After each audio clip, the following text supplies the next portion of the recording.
Hello दोस्तों, नमस्कार। आपके अपने यूट्यूब चैनल एनालिसिस क्लास में स्वागत है। दोस्तों, आज के इस क्लास में UG semester 5 economics honours core paper 12, ठीक है। कोर पेपर 12 में आप लोग पढ़ना हिस्ट्री ऑफ इकोनॉमिक थॉट।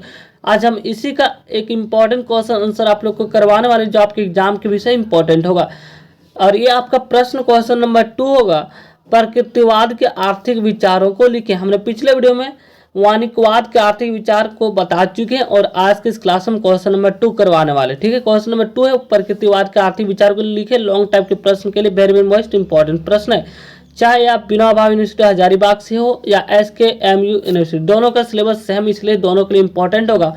और आपका प्रश्न है प्रकृतिवाद के आर्थिक विचारों को लिखे। तो चलिए हम आंसर को समझते हैं। बिल्कुल सरल शब्दों में लिखा गया, जिससे आप एग्जाम पेपर बहुत आसानी से लिख सकते हैं। तो आप लोग लास्ट तक बने रहें। अगर आप लोग चैनल पर नए तो चैनल को सब्सक्राइब कर लीजिएगा, ताकि आपको किसी भी लेटेस्ट अपडेट समय पर मिलता रहे। तो चलिए हम क्लास को स्टार्ट करते हैं। तो ये रहा आप लोग का प्रश्न नंबर 2, ठीक है। क्वेश्चन नंबर 2 होगा। हमने पिछले वीडियो में क्वेश्चन नंबर 1 बता चुके हैं। अगर आपने अभी तक नहीं देखे तो डिस्क्रिप्शन बॉक्स नीचे आपको लिंक मिल जाए, जाकर आप वहां से देख सकते हैं।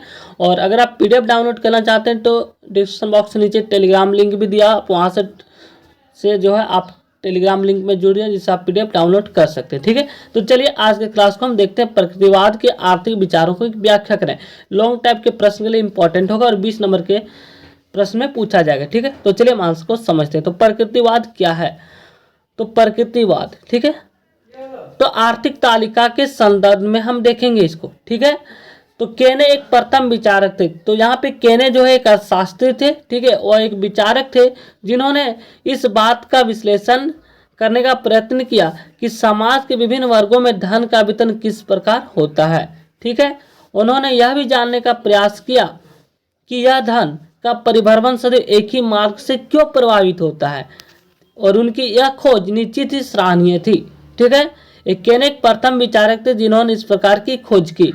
इसका मत जो है प्रतिवादित करते हुए प्रकृतिवादी लेखक जो है त्रंगो कहते हैं, यहाँ पे एक त्रंगो एक लेखक है, ठीक है, कि धन का यह निरंतर परिभ्रमण आर्थिक विज्ञान के लिए उसी प्रकार जीवन प्राण था जिस प्रकार शरीर के लिए रक्त संचारण, ऐसा मानना था। इसका महत्व जो है प्रतिपादित करते हुए प्रकृतिवादी के लेखक जो तरंगे, इसका मानना यह था कि धन का जो निरंतर परिभ्रमण जो होता है आर्थिक विज्ञान के लिए उसी प्रकार जीवन प्राण था जिस प्रकार जो है शरीर के लिए रक्त संचालन, ठीक है।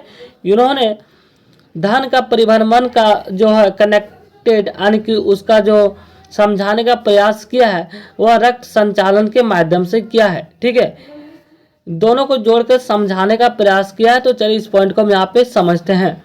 तो प्रकृतिवादियों का तीसरा महत्वपूर्ण सिद्धांत समाज में संपत्ति का परिभ्रमण है, ठीक है। तो यहाँ पे स्पष्ट शब्दों में लिखा हुआ है कि प्रकृतिवादियों का तीसरा जो संपूर्ण सिद्धांत था वह समाज में संपत्ति का परिभ्रमण है। इसका प्रतिपादित केने ने अपने आर्थिक सारणी में किया। तो यहाँ पे ऑब्जेक्टिव प्रश्न पूछा जाता है कि केने द्वारा लिखी गई पुस्तक क्या नाम है? तो आर्थिक सारणी, ठीक है। इस तालिका में जो है हमें सर्वप्रथम धन का वितरण संबंधी विचार का संकेत मिलता है, ठीक है।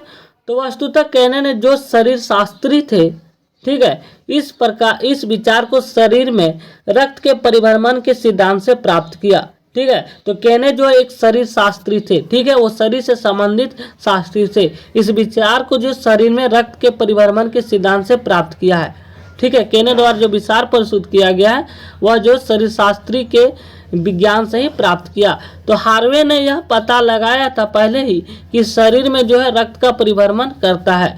तो केने स्वयं इस पर काफी खोज कर चुके थे, ठीक है। उन्होंने पोषित भी किया कि समाज में धन का परिभ्रमण भी कुछ निश्चित प्रणाली से होता है, ठीक है।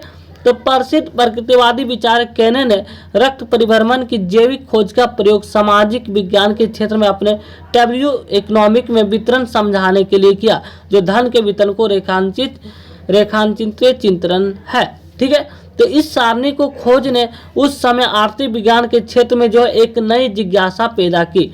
इसके महत्व को प्रतिपादित करते हुए प्रसिद्ध विचारक जो है मिराब्यू का कथन उद्धत करते हुए प्रोफेसर जिड एम रिस्ट यहाँ पे कहते हैं कि विश्व के प्रारंभ होने के बाद 3 बड़ी खोजें हुई है, जिनमें से पहला था राजनीतिक समुदाय को स्थिरता प्रदान करने की है। इससे प्रथम इसमें जो प्रथम खोज माना गया लेखन की खोज, ठीक है।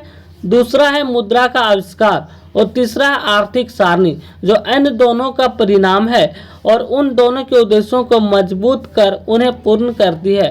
तो आगे चलकर मिराब्यू कहते हैं कि धन का परिभ्रमण की खोज को आर्थिक समुदाय में आर्थिक विज्ञान के इतिहास में वह स्थान प्राप्ति है जो जीव विज्ञान के इतिहास में रक्त के परिभ्रमण की खोज को प्राप्त है।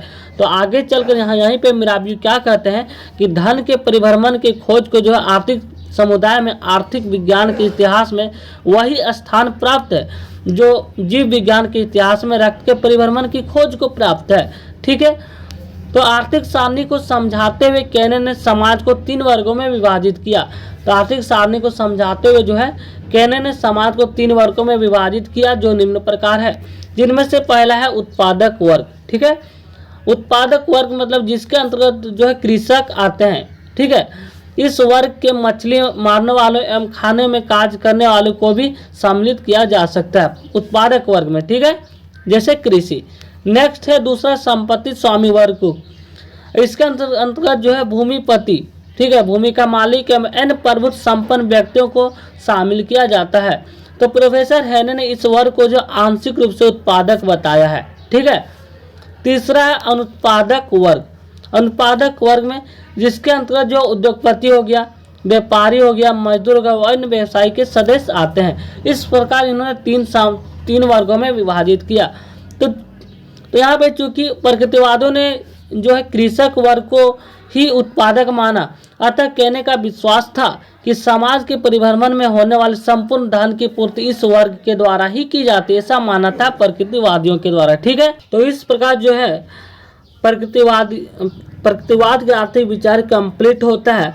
अब यहाँ पे बहुत से आलोचनाएं भी की गई, चलिए हम पॉइंट वाइज पॉइंट देखते हैं। तो प्रोफेसर शुम्पेटर ने बताया कि आर्थिक सारणी को समझना बहुत आसान है और साथ ही यह पूंजीवाद समाज के जटिल आर्थिक सिद्धांतों को भी स्पष्ट करती है। आज अर्थशास्त्र की विशिष्ट शाखा अर्थमिति का काफी विकास हो चुका है, किंतु शुम्पेटर के अनुसार अपने आर्थिक सारणी में जो केनेन ने अर्थमिति को सही रूप में विकास किया।